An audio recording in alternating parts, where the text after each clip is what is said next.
Bienvenidos a un episodio más de la Oficina de Nacho, el lugar donde las anécdotas, las experiencias y los sueños contagian. Hoy tenemos a un súper invitado, Matías Ríos, un colombiano que ha ayudado a que miles de personas en el mundo migren con sus negocios hacia los Estados Unidos.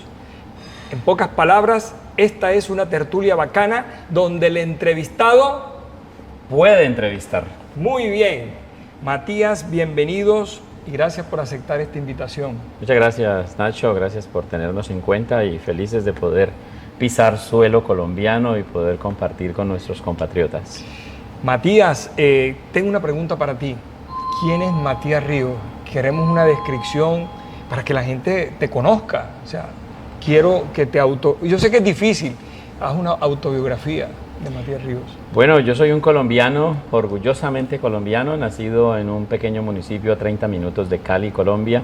Nací en Guacarí y yo soy administrador de empresas, radicado, nacionalizado en los Estados Unidos, en el estado de Texas, con mi esposa y con mis hijos.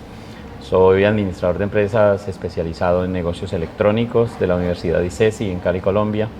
Y hoy nos dedicamos a apoyar con procesos de consultoría personalizada a personas que quieren crear pequeños negocios, medianos negocios en los Estados Unidos como base para poder aplicar a visas de inversión, inmigrar, vivir y trabajar legalmente en territorio americano. A eso nos dedicamos desde VixPlan. Yo represento a esa firma y somos un equipo de colombianos, la mayoría de ellos totalmente comprometidos con estos procesos de consultoría para facilitar que los negocios que los colombianos y los latinoamericanos crean en territorio americano tengan alto chance, alta posibilidad de éxito en ese maravilloso país. Ah, qué interesante, Matías. Bueno, pero quiero conocer de ti. Eres Guacarí, es un valle, ¿no? Guacarí Valle. ¿Eso a cuánto está de Cali? 30 minutos. 30 minutos. ¿Cómo es Guacarí? Guacarí es un pequeño municipio de 37,000 habitantes hoy. Es un municipio muy pequeño. Cuando yo nací, habrían unos 11,000 tal vez máximo en esa época. Yo estudié allí hasta que terminé el colegio, bachillerato, y en ese momento me fui al ejército. Y al regresar me fui a la universidad, a Tuluá. O sea, estudié en la Universidad de Provincia mi pregrado. Y luego me fui a hacer especialización a Cali, Colombia. Ya me radiqué en Cali por algo así como 15 años. Toda mi vida profesional, amigos, un network bastante nutrido lo tengo en la ciudad de Cali. ¿Cómo fue la vida de Matías Ríos en Guacarí cuando niño? ¿A qué soñabas? O sea, ¿cómo te visualizabas? Uno siempre cuando... Esta pregunta se la hago a todos los invitados. Es, ven acá, ¿y tú cuando eras niño qué querías ser? ¿Sí? Y todos dicen, no, Spider-Man, el invitado anterior me dijo que quería ser Spider-Man. Es muy interesante la pregunta porque mira, cuando tenía 7 años le dije a mi papá, papá, me voy a lanzar al mundo de los negocios. A los 7 años. O sea, ya empezaste a emprender. Y compré unos kilos de ajo y los pelaba y los empacaba en bolsitas y vendía eso en las tiendas. Entonces tuve muchos emprendimientos desde niño y desde joven y desde adolescente. Estuve muy metido en el tema del emprendimiento con mis hermanos, algunas cosas. Y básicamente el emprendimiento me ayudó a poder terminar mi carrera en administración porque me tenía que financiar con parte de mis emprendimientos. Fue muy bonito. Obviamente estaba la ayuda de mis padres en el tema de poder mantenerme en la universidad. Pero cuando tú vives en un pueblo, mantenerte en la universidad no es fácil. Los pasajes, la comida, las matrículas. Entonces fue todo un reto, pero fue muy fluido, fue muy interesante. Y a los 17 años le dije a mi mamá, mami, yo en algún momento me voy a ir del país. O sea, yo no sé cuándo, pero yo me voy a ir del país. No porque estuviera... Colombia me encanta, me fascina. Yo soy un orgulloso colombiano. Amo mi país, amo mi cultura. Mis hijos, a pesar de que se han educado y se han criado en Estados Unidos, ellos aman el país también. Cuando les decimos vamos para Colombia, ellos encantados, vamos, la comida, lo que ven, la familia, el calor humano, es increíble. O sea que sí, desde muy temprana edad yo tuve claro que me iba a ir del país porque quería explorar otros mundos. Era un asunto de curiosidad.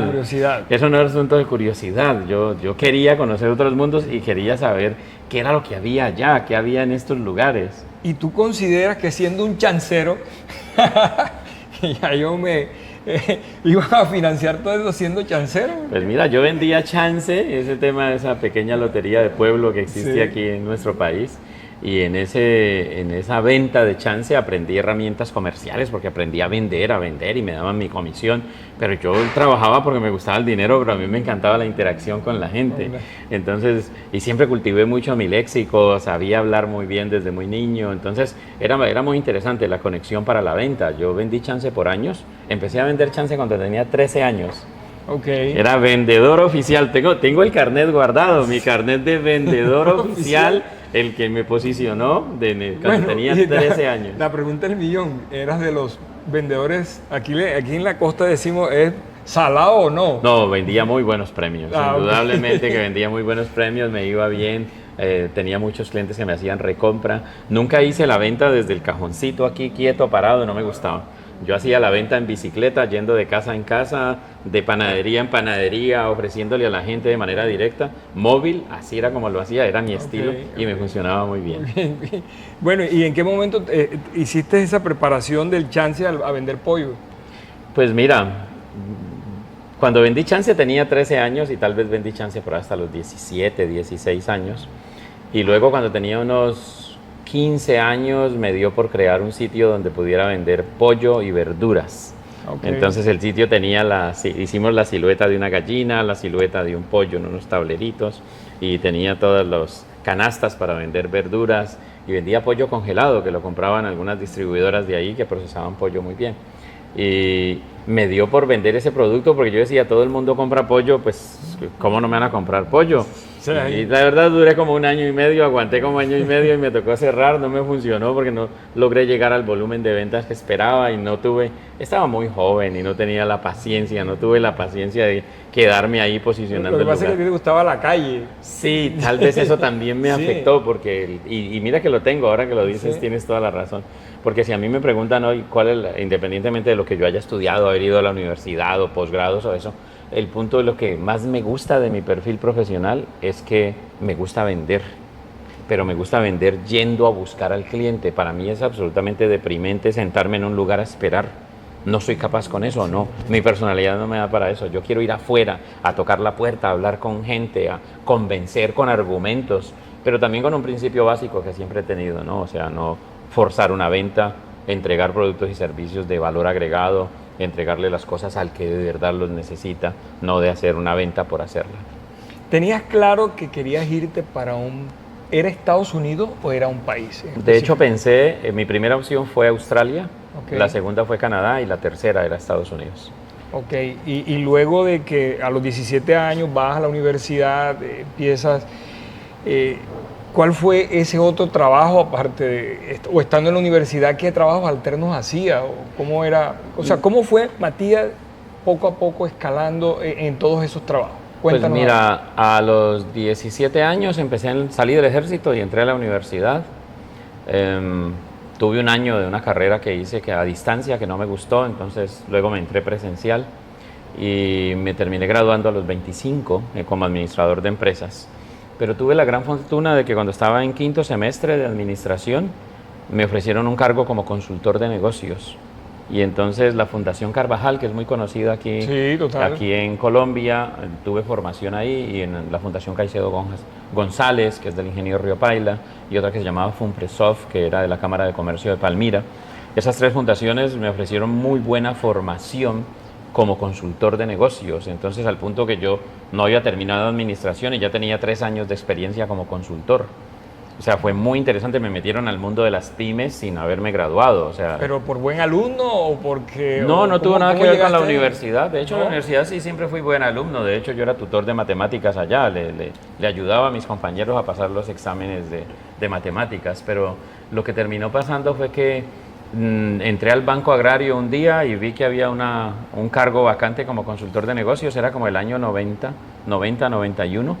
Y cuando vi que había esa vacante me presenté y hubo un proceso de selección y me seleccionaron a mí. Y ahí terminé en el mundo de la consultoría. O sea, ahí empezó. Ahí empezó el mundo de la consultoría. Pero fue a muy temprana edad.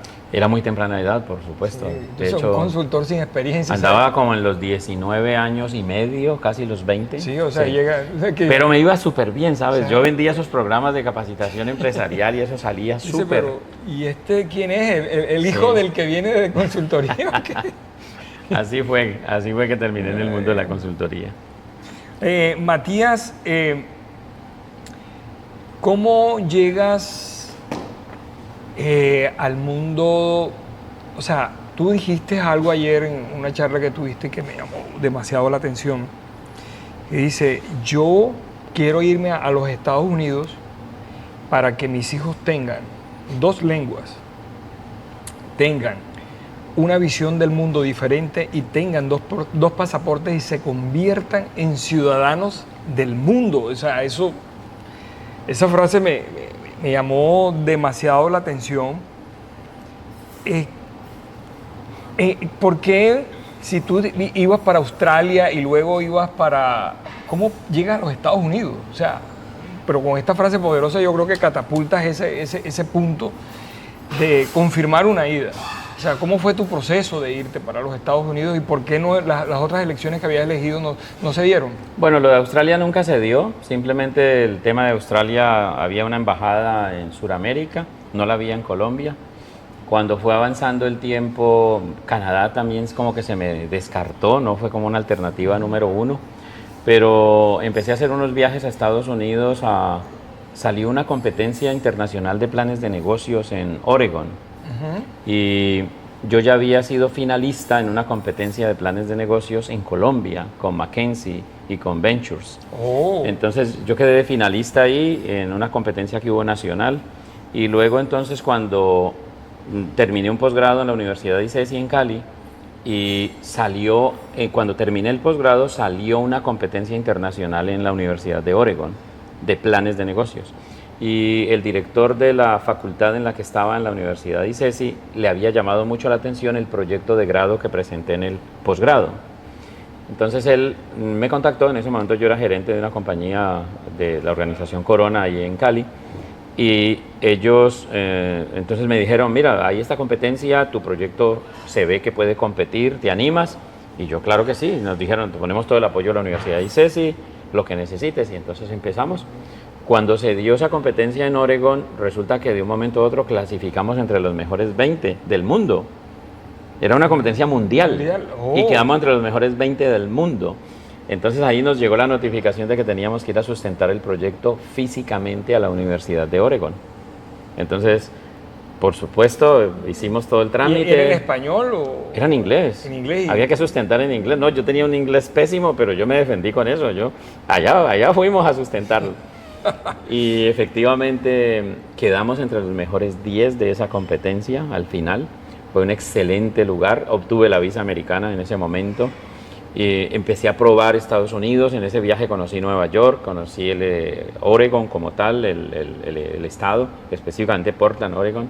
Entonces, al haber conocido estos 2 lugares, me llamó mucho la atención la magnitud y la fortaleza empresarial de Estados Unidos y se me empezó a volver la número 1. Yo en ese momento era soltero todavía. Ok, nunca había salido del país. No, yo sí había salido, pero no a Estados Unidos, no tenía visa. Me la habían negado 2 veces. O sea, yo no tenía visa. Ahí fue el momento en que me la dieron, fue la tercera vez que me presentaba, y cuando el cónsul vio para qué era, que era una competencia internacional de planes de negocios, me dijo, es para mí un placer otorgarle la visa americana. O sea, te la dieron con Después honores. de que me la negaron, me la dieron con honores, pero era lo que venía una competencia, eso fue fabuloso. En ese momento yo era soltero, ahí ya vi la magnitud de Estados Unidos. ¿Cómo tu mente, qué pasó con tu mente? Que yo pienso que hay algo distinto en las personas cuando... Sí, va a un definitivamente país desarrollado. salir es muy importante y entender, conocer lo que pasa en otros países es muy importante. Es difícil crearse una idea concreta de cómo funciona un país con una visita de un mes o 2 semanas, pero sí te aproxima, ves una magnitud diferente.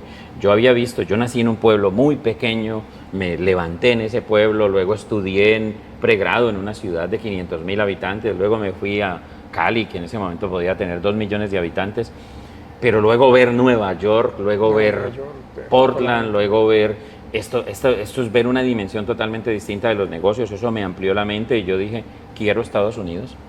Y cuando me casé, yo le dije a mi esposa, nos vamos a ir para Estados Unidos en algún momento. También ya le dije, ¿no? En algún momento nos vamos a ir. Dos advertencias. Ya a mi mamá y a las esposas. Y coincidencialmente mis suegros eran ciudadanos americanos, ellos vivían en Texas. Entonces ellos ya eran ciudadanos americanos, mi esposa pues estaba todavía en Cali. Se estaban alineando. Se alinean los astros, por supuesto. Y nuestros hijos sí nacieron allá, nacieron en Cali. Y cuando migramos, mi hijo menor tenía 4 años, mi hijo mayor tenía 9, estaban muy niños, ahora ya son grandes y el uno está terminando universidad, el otro está arrancando universidad. Y ha sido un viaje increíble. Yo no sé, de alguna manera yo creo que desde niño yo tenía claro unos objetivos y creo que todo lo que hice en mi vida fue alineado hacia allá. Y yo no voy a decir que yo tenía un plan sofisticado, ni detallado, ni escrito. Yo creo que yo tenía más clara la meta, el qué, que el cómo. Pero en el camino fui armando el cómo con los recursos que iban llegando. ¿Y enamoraste a tu esposa con una ida a Estados Unidos? O sea, no, de hecho no tuvo nada que ver con eso. De hecho, yo hice mi primer viaje a Estados Unidos cuando éramos novios, ya teníamos algún relacionamiento mutuo y digamos que en ese momento arrancamos esa relación, a los 2 años nos casamos. De hecho, ella el día antes de que emigramos a Estados Unidos me preguntó, ¿ya qué nos vamos a Estados Unidos? Y yo, no sé qué me estás preguntando, o sea, ¿de qué hablas? Nos vamos a ir a abrir un camino. O sea, yo tuve una cosa muy clara incluso de antes de tener mis hijos. Yo quería que mis hijos tuvieran pensamiento crítico. Era muy importante para mí. Para mí, yo soy muy de filosofía y de matemáticas. Y la filosofía, estudiar filosofía te enseña a no tragar entero. Nunca. Toda cosa que te digan tiene que ser susceptible, tiene que ser posible objeto al cuestionamiento. Y si no me muestras que eso tiene un argumento de realidad, entonces no me pidas que lo crea. Para mí ese ha sido un tema rector de mi vida y para mí era muy importante imprimirle eso a mis hijos, pensamiento crítico para que no traguen entero nunca, en ningún contexto, ni político, ni religioso, ni social. O sea, en ningún contexto deben tragar entero. Entonces siempre tiene que estar sustentado, tiene que haber un porqué, tiene que haber una base, un fundamento real, creíble. Y que ese fundamento sea capaz con la crítica, con el método científico. O sea, no puede ser, es que hay que creer con eso porque sí. No. A mí muéstrame el método científico, muéstrame la base, muéstrame el argumento. Para mí el argumento es muy poderoso. Entonces esa era mi primer preocupación con los hijos y eso lo logramos. Ellos tienen pensamiento crítico sobrado.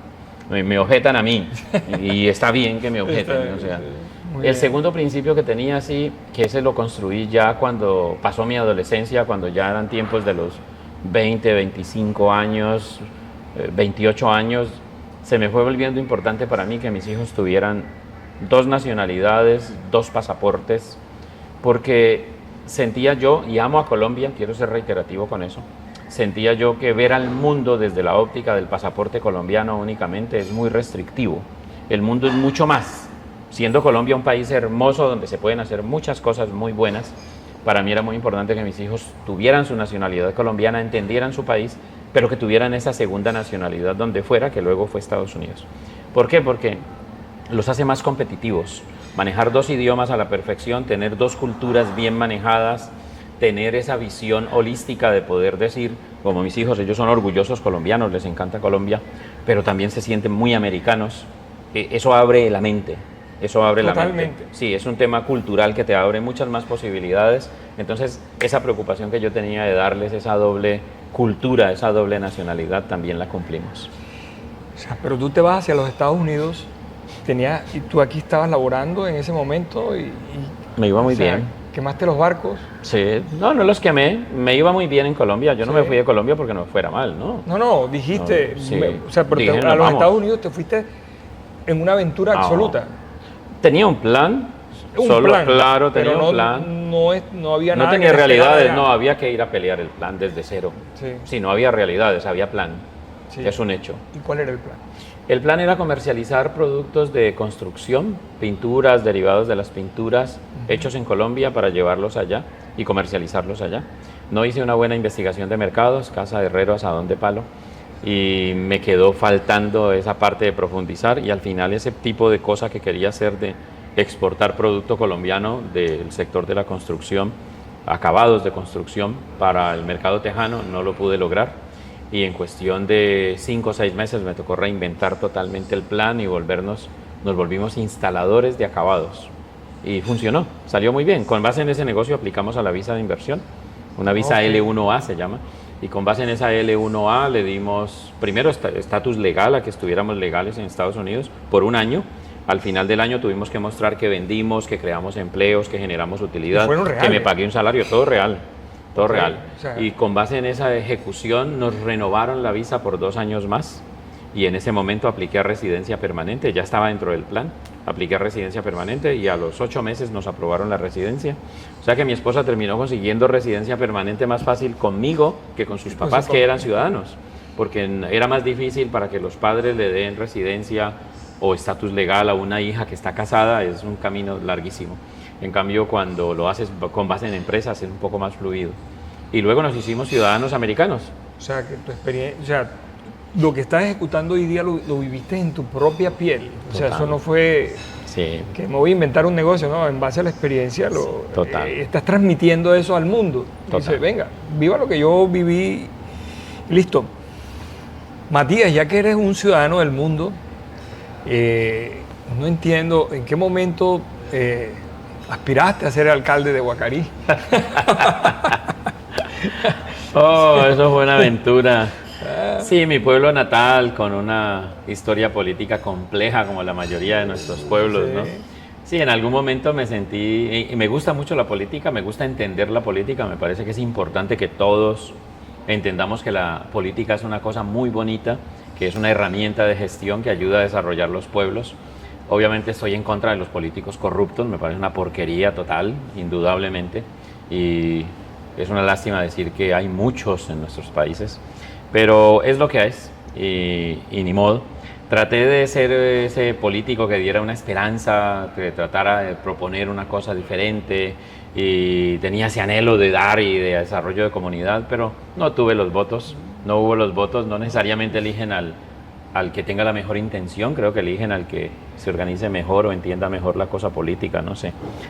Yo era más un técnico formado en administración que un político, y creo que la campaña me pasó la factura por ese lado, porque como técnico era muy atractivo para el votante, pero al final si el votante no tiene una conciencia real, pues va y las maquinarias lo absorben, ¿no? Lo absorben, sí. y pues lo compran, digámoslo así claramente. Sí, lo compran, y hubo mucho de eso. Entonces fue una buena cosa en el sentido de que maté el fantasma, ¿no? Yo quería eso, tenía yo esa cosa de querer contribuir a mi municipio siendo alcalde y poder hacer las cosas bien y mostrar que sí se podía, pero si no tienes la masa crítica de suficiente de votos que te apoyen, pues no es viable, y ese fue un ejercicio por el que pasé y cerré el capítulo, digamos que maté la gana, y ya dije, pues si el municipio no está listo para que una persona como yo sea alcalde, pues voy a trabajar es por mis cosas privadas, ¿no? Por la empresa privada, la empresa privada es mucho más clara, es mucho más fluida, digamos, que un ejercicio político. Hoy, si Matías tuviera que regresar otra vez a las urnas, y digamos que el camino es diferente, ¿sí?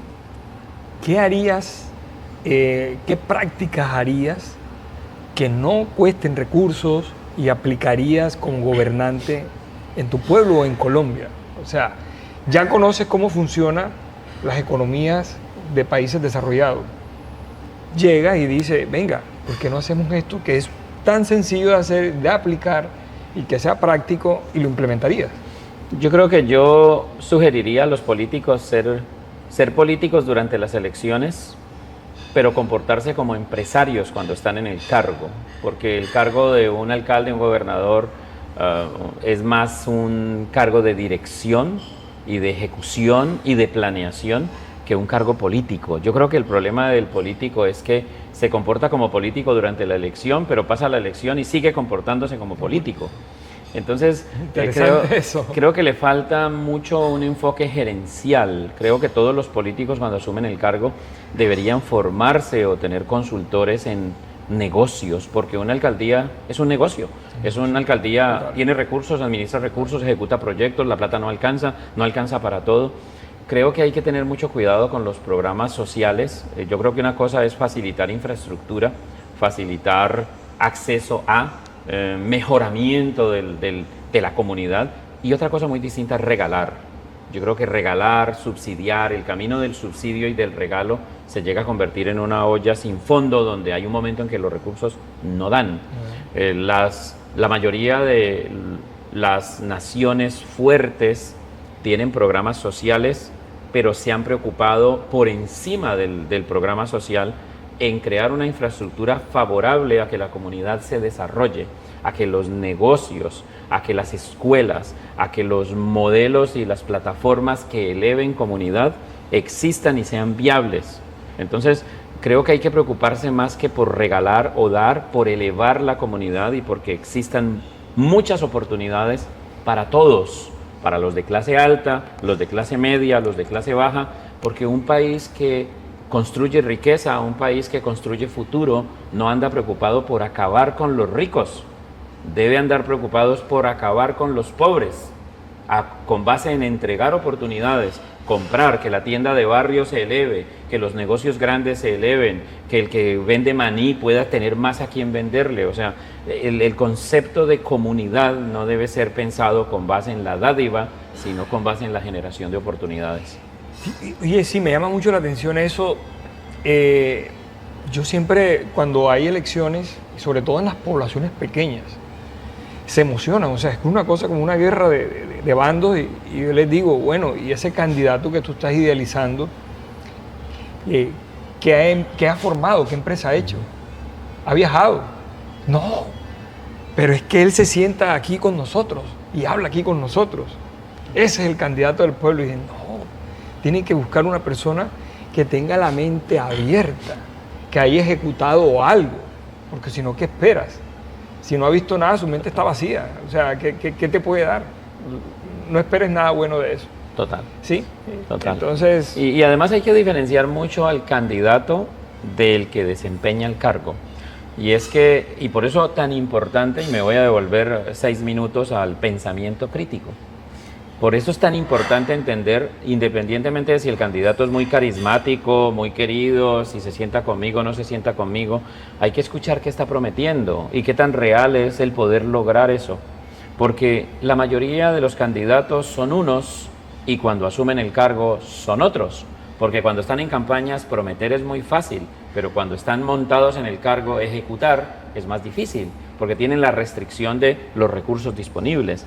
Entonces, hablar de pensamiento crítico es hablar de no tragar entero, que eso todos sabemos el concepto de no tragar entero, pero sinceramente los pueblos logramos muchas veces mostrar que se nos olvida, no aprendemos y nos vamos de elección en elección escuchando las mismas promesas, a los mismos patrones, a veces la misma mentira repetitiva elección tras elección, pero nosotros somos ciertamente un poco inocentes y queremos creer que sí, que sí, y resulta que no.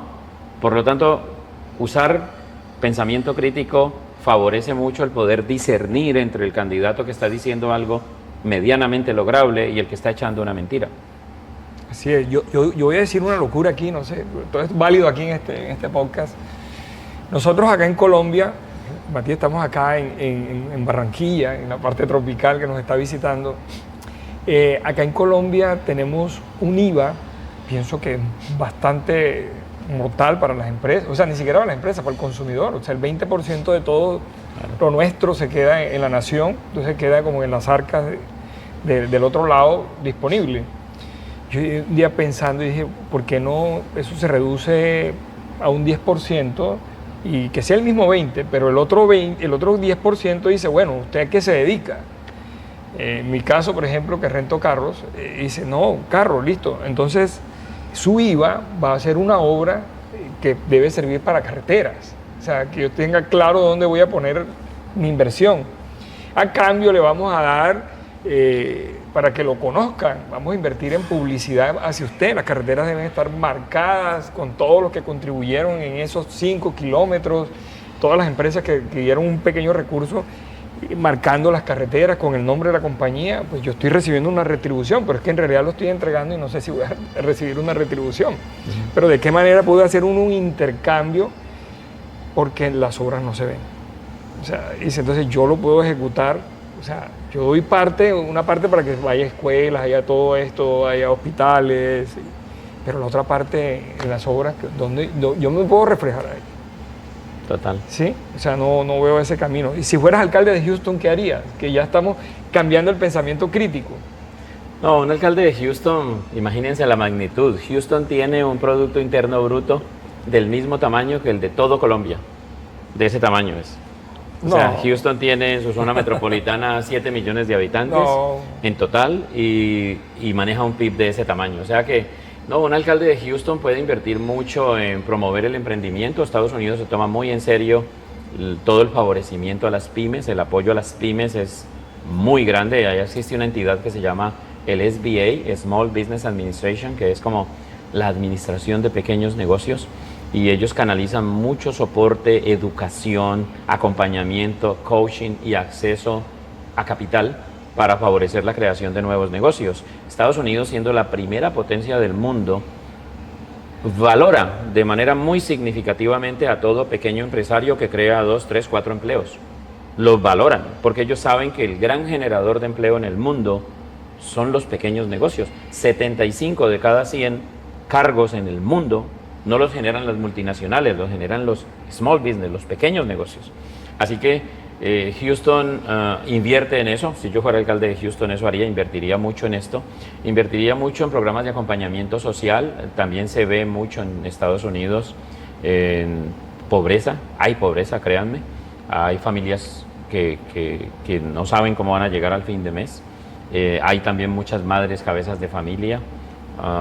Pero hay mucho facilitador. Yo creo que yo promovería mucho la educación. Yo soy un fan de la educación. He sido profesor muchos años y en universidades y a mí me encanta la docencia y creo que la educación, incluso eso no aplica solo para Houston. Yo diría, si alguien de Barranquilla tiene acceso al tema político, si alguien está candidatizándose al consejo, a la alcaldía, si alguien tiene una empresa privada y puede favorecer de alguna manera alguna organización que capacite, que eduque, así sea que eduquen en cómo procesar maíz, en cómo producir butifarras, yo no sé, por decir algo local, pero que se pueda desarrollar una especie de clúster alrededor de un producto específico, que lo empaquen de manera apropiada, que lo transporten, que lo internacionalicen. Hoy es un momento espectacular para poder producir en pesos y vender en dólares. Incluso pequeños negocios que ya tienen infraestructura, 10 empleados, 5, ya tienen ventas, ya tienen un producto terminado, que lo producen bien y que lo pueden exportar. Hoy ya no está tan de moda China. China está teniendo problemas para producir barato porque su clase media, que no existía antes, ya es grande. Estamos hablando de 800 millones de chinos que ya no son pobres, que ya no trabajan por 2 mangos al día, que ya quieren ingreso. Qué interesante ese punto de vista. O sea, la oportunidad está... Una oportunidad gigante. Producir en pesos, vender en dólares, tiene más vigencia para el 2025 que nunca en la historia de Colombia. Bueno, ya saben, a producir pequeños emprendimientos, los talentos, a desarrollar los talentos, que hay oportunidades en los Estados Unidos. Bueno, nos vamos a las preguntas cortas, Matías. ¿Qué miras y qué analizas para asumir riesgos? Yo creo que es imposible desligar el riesgo de casi la mayoría de las actividades que uno se involucre, ¿cierto? Sí. Yo creo que el riesgo hay que sopesarlo. Creo que los riesgos generan temor, pero creo también que el temor se puede contrarrestar con base en la información. Si tienes información de calidad, cuando tienes información de calidad puedes mitigar el riesgo, puedes disminuir el riesgo. Así que en cualquier cosa en la que yo me vea involucrado siempre estaré preparado para asumir algún nivel de riesgo. Si no puedo atenuar el riesgo, por ejemplo, hay una cosa que no haría y me voy a ir al riesgo. No me gustan las monedas virtuales, no me gusta el Bitcoin, no invertiría en eso, no hoy, no con la historia que hay. Entonces, ese tipo de riesgo no lo tomo y no lo sugiero a mis clientes tampoco. Pero, por ejemplo, si yo voy a comprar una casa, la voy a remodelar y la voy a vender, veo un riesgo moderado. Si compro a precio apropiado, veo un riesgo moderado. O sea que, como que lo que veo es si puedo controlar el riesgo. Y lo otro es, no pongo todos los huevos en la misma canasta. Diversificar. ¿Cómo actúas ante la incertidumbre? Ante la incertidumbre, yo atacaría la incertidumbre siempre con formación, con acceso a información, con documentarme. Y hoy toda la información está a un clic de distancia. Buscar bien ChatGPT, Google, Gemini, todo este tipo de herramientas que existen hoy que puede uno consultar cosas de manera muy rápida.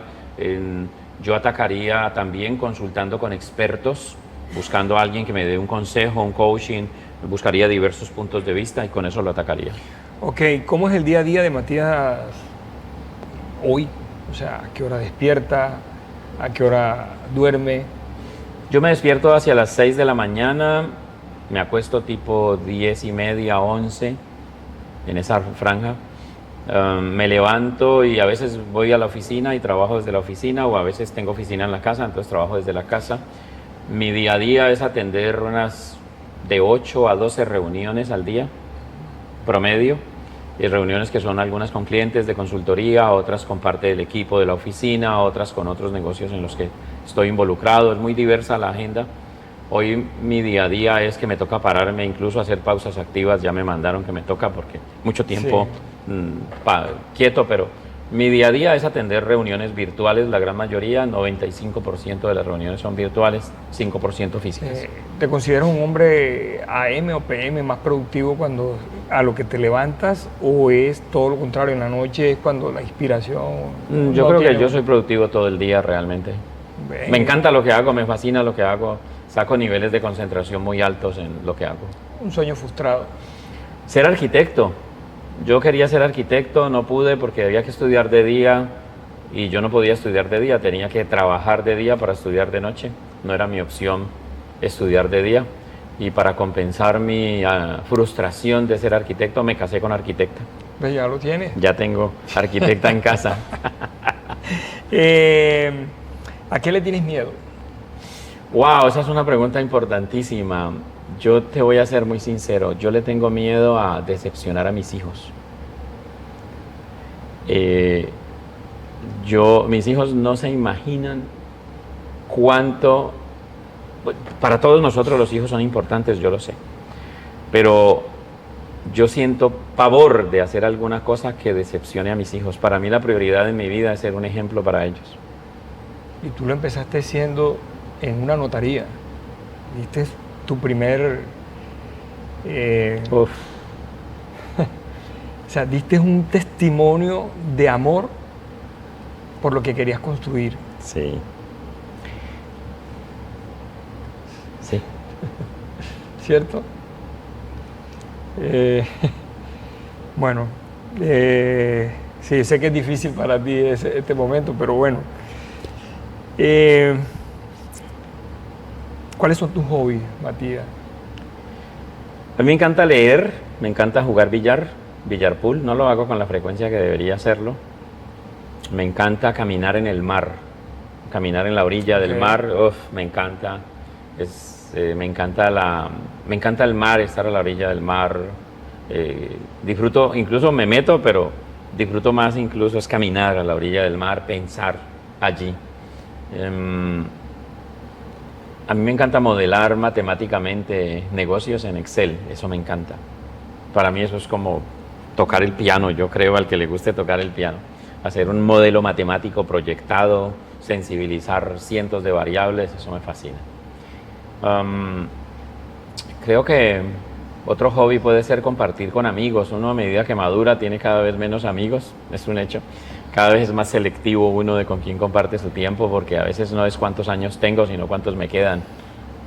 ¿Y a los amigos los invitas a las paellas? Claro. Cuando hago paella invito amigos a la casa, claro. Soy buen cocinero, entre otras cosas. Me sale bien la cocina, me fascina, cocino. Aprendí a cocinar como un acto de supervivencia porque a mi mujer no le gusta. Ya no hay manera de... O aprendo a cocinar o me muero. O aprendes. No, yo ya sabía, mi mamá me enseñó a cocinar y el avance de mi vida lo perfeccioné. Entonces...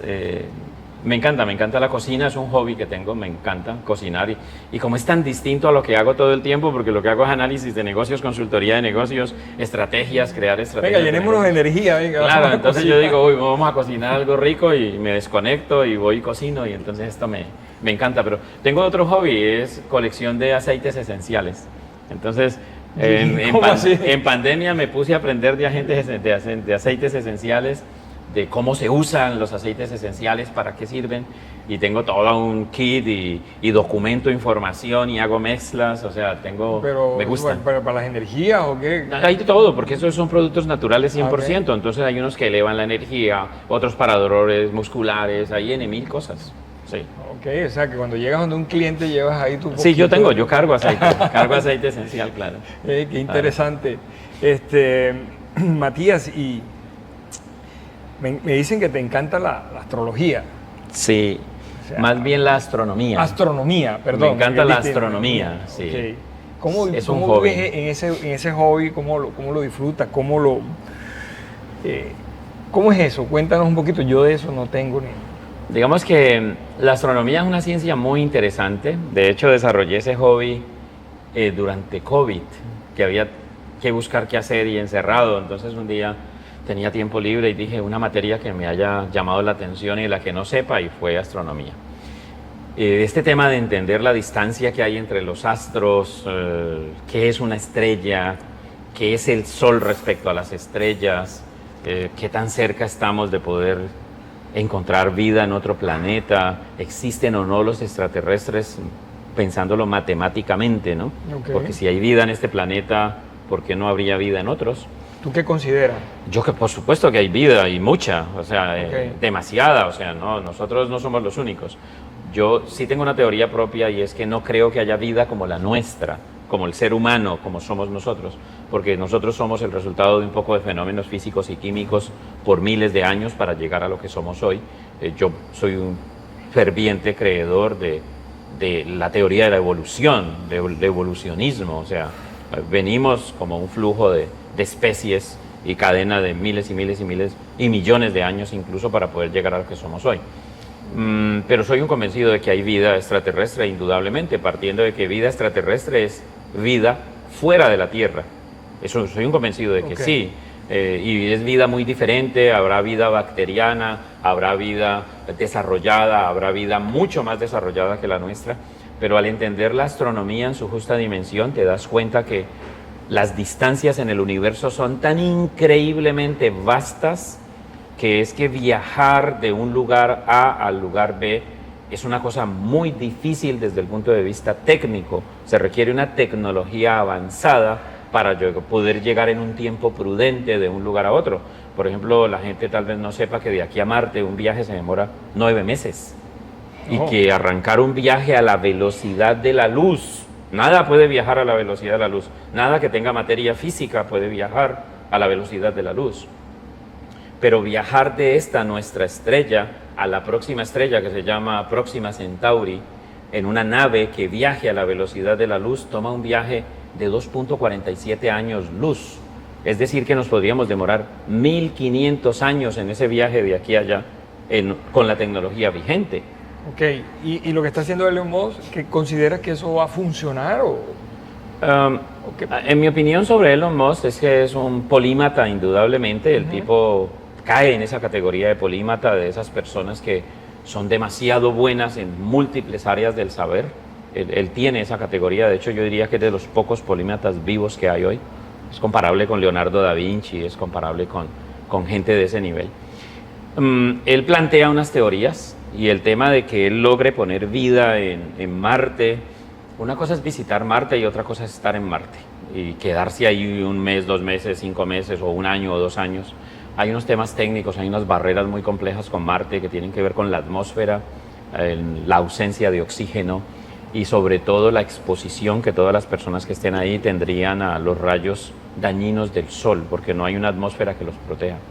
Entonces, técnicamente con lo que tenemos hoy, yo veo muy lejos la posibilidad de tener una base en Marte. Realmente yo veo eso a 100 años, 200 años adelante, porque primero hay que tener unas condiciones que permitan que las personas que estén ahí puedan ser inmunes al cáncer, porque los rayos que son cancerígenos del Sol, la capa de ozono los rechaza la gran mayoría, pero allá no hay nada similar a una capa de ozono, y esos rayos se pasan todos los metales, no importa que te metas en una cosa, en una nave, no, tú estás expuesto a esos rayos. Entonces la posibilidad de que estés 2 años allá afuera y vengas aquí con cáncer es altísima. ¿El hombre fue a la luna o no? Yo soy un convencido de que el hombre sí fue a la luna. Soy un convencido de que así es por varias cosas. Primero, porque el viaje a la luna no fue un esfuerzo de Rusia solito, ni un esfuerzo de Estados Unidos solito. De hecho, para poder que el hombre pisara la luna se necesitó un trabajo colaborativo de miles de científicos. Y a mí se me hace muy improbable que puedas poner de acuerdo a 10.000 científicos de diferentes nacionalidades para que le echen un cuento a la humanidad. Eso no me parece probable. Son personas serias, el mundo científico es de gente seria. Por lo tanto, como todos tuvieron intervención en el proceso, en la planeación y luego en el resultado de lo que trajeron de allá, de las pocas libras de materiales que pudieron traer del viaje a la luna, yo siento que sí fueron a la luna, indudablemente, sí aterrizaron en la luna, el viaje se dio. Simplemente no hay un motivo viable financieramente del por qué volver a ir. Porque si fueron en el año 69 y no han vuelto, la gente dice, ¿y por qué no volvieron? No volvieron. Pues porque vale un jurgo de plata llegar allá, ¿y a qué voy? Supongamos que allá haya cobre. Si es que traer una tonelada de cobre en una nave espacial vale demasiado más que lo que vale la tonelada de cobre. Entonces, no hay una relación costo-beneficio clara hoy para que eso sea una empresa viable. ¿Pero va a volver o no? Sí, pienso que sí vamos a volver en algún momento en que la tecnología esté más avanzada, sea más barato llegar. Hay unas condiciones muy complejas para vivir en la luna. Ir a vivir allá no lo veo. Creo que una explotación de materiales puede ser, de alguna cosa escasa aquí, pero pienso que hoy no es financieramente viable. O sea, yo creo que tú te escogiste Houston fue por... O sea, eso no es una casualidad. Querías estar al lado de los cohetes. Sí, se dio Houston y o sea, soy todo está alineado, se venía como alineando todo. El universo conspira. Yo no, porque tienes un conocimiento amplio de esto. No pensé que tenías un conocimiento tan... que te habías... Sí, ahí. cuando asumo una materia me involucro. ¿Y ese es el ojo de águila? ¿Ojo de águila? Enfoque de águila. Enfoque de águila, perdón. Enfoque de águila, ese es mi tu libro. enfoque. Bueno, Sí. porque tienes el enfoque Sí. y ¿ese es tu libro? Mi libro va a salir a la luz, incluso los invito desde ya para que lo puedan comprar en enero. Es un libro maravilloso al que le he invertido unos 3 años de mi vida. Va muy bien, estoy contento con cómo está el libro, me he demorado. Ciertamente sé que hay muchas personas que escriben más rápido. Es un libro técnico que... ¿Te lo has disfrutado? Me lo he disfrutado, ¿Qué- me he cuestionado cada variable que estoy poniendo en el libro, cada capítulo. Es interesante, sí. Un cuestionamiento permanente con astrología. Total. Astrología incluida, matemáticas. Yo Negocios. pienso, se lo recomiendo, de verdad. Empiecen desde ahora a hacer la preventa. El libro les va a gustar. El libro habla de cómo hacer negocios exitosos en Estados Unidos. Factores claves de éxito cuando quieres hacer negocios en Estados Unidos. Pero fíjense que me he cuidado de que el material que contenga no sea solo para el migrante que va a territorio americano, que sea aplicable en cualquier parte del mundo. Realmente la esencia del libro es aplicable en cualquier parte y va a estar muy rico en recomendaciones sobre emprendimiento, sobre creación de negocios, sobre cómo abordar los negocios, sobre cómo pensar como emprendedor y sobre cuáles son esos factores críticos a considerar para aumentar el chance de éxito en un emprendimiento. O sea que el libro va a tener mucha recomendación, mucha consultoría, algo de lenguaje técnico, porque así tiene que ser, pero también va a tener anécdotas creadas a la luz de la metáfora de las águilas. Va a tener todas estas anécdotas que buscan inspirar, que buscan promover el emprendimiento, que buscan motivar, pero que más allá de inspirar también te entreguen elementos técnicos de cómo hacerlo, tips, recomendaciones concretos de cómo ser exitoso. Ese es el enfoque del libro. Lo estaré terminando en diciembre y saldrá a la luz del mercado en enero. Ok, qué interesante, Matías. ¿Cómo eres como empleador, como jefe? ¿Cómo eres? ¿Cómo te consideras? Pues mira, yo creo que para responder cómo soy como jefe sería bueno preguntarle a los colaboradores de la oficina. Voy a contar mi propia versión de cómo lo percibo. No me gusta que me digan jefe, no me gusta que me digan doctor, no me gusta que me digan don. A mí dígame Matías, a secas. Todos giramos alrededor de una marca que se llama Bixplan y todos colaboramos para dar la extramilla a cada uno de los clientes que atendemos. Me veo más como un coach, como alguien que acompaña. Puedo llegar a ser hasta paternal, pienso yo. Me preocupo Sí. por quienes me colaboran y quienes ayudan a construir la marca. Yo les digo a ellos, los hombres pasan, las instituciones quedan. Realmente Bixplan como firma es una firma que hoy yo soy importante allá, pero no soy indispensable. Realmente ese negocio, quienes colaboran en Bixplan ya lo pueden sacar adelante, tienen la Totalmente formación, capacitados. están capacitados, tienen la formación técnica, creo que tienen el grado de motivación. Yo me he cuidado de crear una plataforma que no dependa de mí, que dependa más del conocimiento de todos los que estamos ahí para aportar. Mm, y, y mira, ¿sabes cómo me veo yo como tú dices que cómo me veo como jefe? Yo no me veo como jefe, me veo como capitán de un barco. Yo Ok. veo a Bixplan, mi firma y los negocios en los que me involucro como un barco en el que hay un capitán hoy, pero mañana puede que haya otro capitán. O sea, Ok. simplemente yo no El estoy barco ahí como sigue. capitán para el barco tiene que seguir, así el capitán no esté. Ok. Creo que esa es como mi analogía para interpretar cómo me veo yo en el marco de los negocios que he creado y que en los que participo hoy como accionista en diversos negocios. Es tan paternalista, me contaron pues, que cuando fue a visitar los primeros clientes y el cliente le lloraba y la problemática la tenía ahí con lágrimas y lo otro, y llegabas a la casa y No le cuéntame. cobré. No, tuve un cliente que necesitaba el servicio, le cobré, no sé, 200, $400. Estábamos apenas arrancando en Estados Unidos, mi esposa necesitaba ese cheque, lo necesitábamos para la casa. Era un momento en que era de los primeros clientes y yo me fui a asesorar al cliente y mi esposa feliz porque al yo llegar de esa junta de consultoría iba a traer un cheque para ayudar a comprar comida y cosas para la casa. Y resulta que cuando vi al cliente y lo analicé, ese cliente estaba quebrado y yo no fui capaz de cobrarle. Y llegué yo a la casa y mi esposa, ¿y cómo te fue? Y muéstrame. Y el cheque, yo le dije, no, mira, yo no fui capaz de cobrarle, yo le presté el servicio y no le cobré, ellos no tienen con qué pagarme. Yo no fui capaz, yo les dije que dejáramos así, que es más que me llamen si me necesitan, pero no fui capaz. Yo creo que hay que ser muy coherente, hay que tener un balance en la vida y a veces uno encuentra momentos en que puede que hayan personas que necesitan algo mucho más que uno y a veces es mejor hacerse a un lado y no capitalizar un derecho. Pues cobrar el cheque era normal, pero no, yo quería estar en paz y ser coherente. No, Matías, qué bacano. Yo creo que nos extendimos en el tiempo. Qué pena contigo, que ya tienes que irte. De verdad, muchas enseñanzas nos has dejado acá, a todos los que están aquí. Yo creo que nos vamos a disfrutar este podcast. Y doy fe, una persona creativa, una persona noble, una persona inspiradora. Y de verdad ha ayudado a muchas familias en el mundo a desarrollar sus negocios en los Estados Unidos y a vivir legalmente allá. Entonces, de verdad es una persona que inspira toda la confianza y muy agradecido que nos estés acompañando aquí en este espacio. Si quieres preguntar algo, si quieres decir algo adicional, bienvenido, aquí estamos abiertos.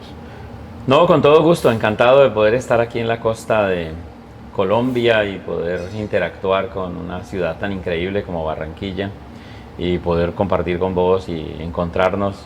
Genial.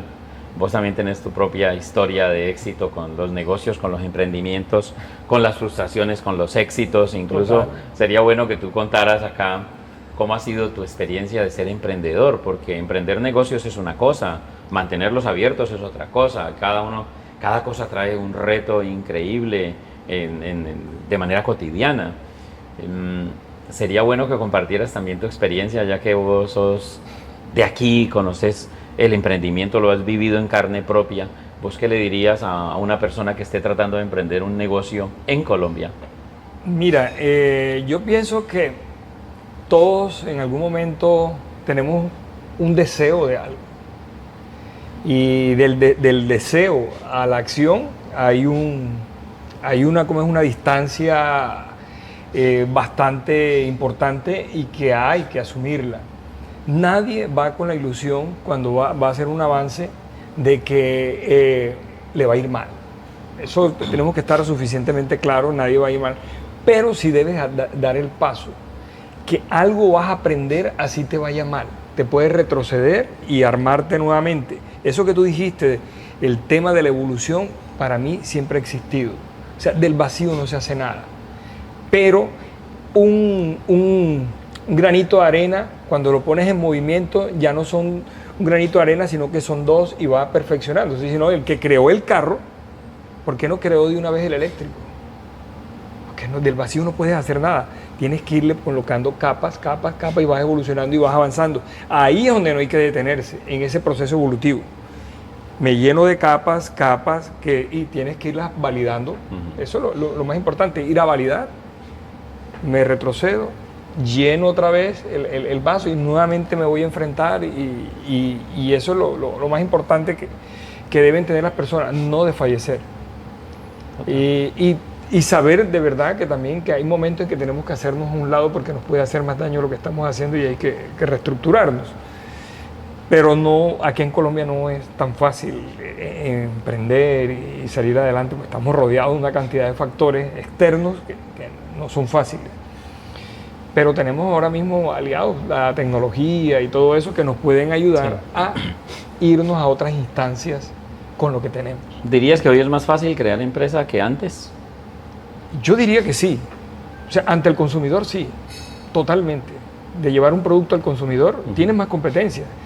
Es verdad, o sea, todo está más abierto. Pero ahí es donde, ¿qué equipo tienes para que te ayude a remar eso y llevarlo a ese barco? De pronto a niveles, de pronto por países, de pronto en Estados Unidos crear una empresa eso en un día ya lo tienes. Acá es un proceso burocrático un poquito más largo. Pero hay muchos jóvenes que dicen, no, ya yo vendo afuera. O sea, de una, ya están afuera implementando negocios y están facturando en dólares. ¿Tú crees que cuál es la barrera número uno que tienen los emprendedores para crear empresa? La número uno. Buena pregunta, interesante pregunta. No creer lo que tienen. Yo pienso que eso no validan preguntándose a 3, 4 familiares y no, eso no sirve para nada. Y en realidad con quien tienes que validar es con quien te va a consumir el producto. Total. Y tienes que tener una capacidad de observación y de escucha muy alta.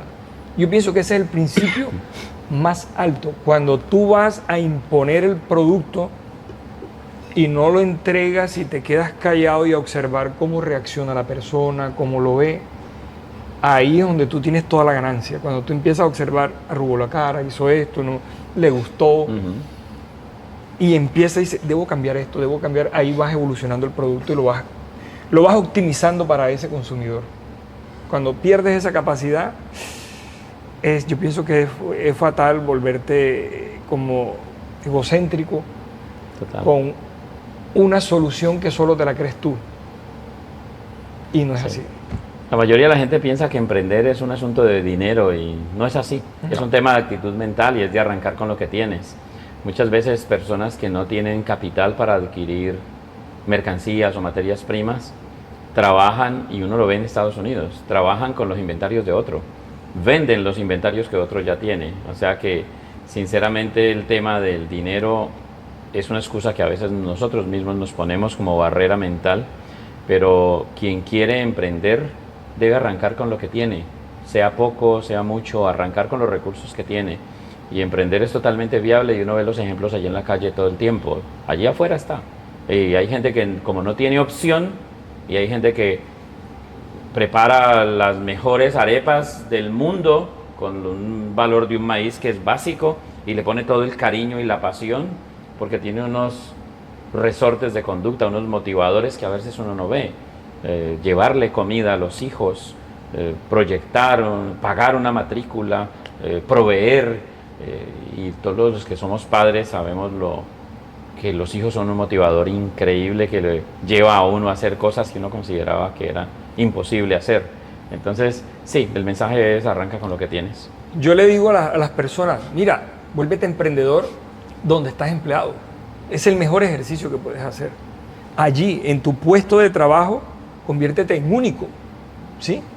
Y desarrolla cosas que la empresa no ha visto y desarrolla las tuyas. Empieza a hacer el ejercicio desde ahí y verás que te va a dar resultados.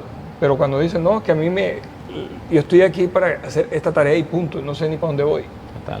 Pero ahí empieza el ejercicio. Si no quieres perder como que donde el dinero que tengo que abandonar, empieza a hacer el ejercicio desde ahí, desde ese punto de vista. Bueno, ahora sí, el tiempo se nos terminó. Entonces, Matías, muchas gracias. Y te digo, ponle energía renovable a tu vida, haz lo que te gusta para que seas esclavo de tu libertad. Excelente. Muchas frase. gracias. Nos vemos pronto. Bitsplan, tu plan, tu futuro, tu visa.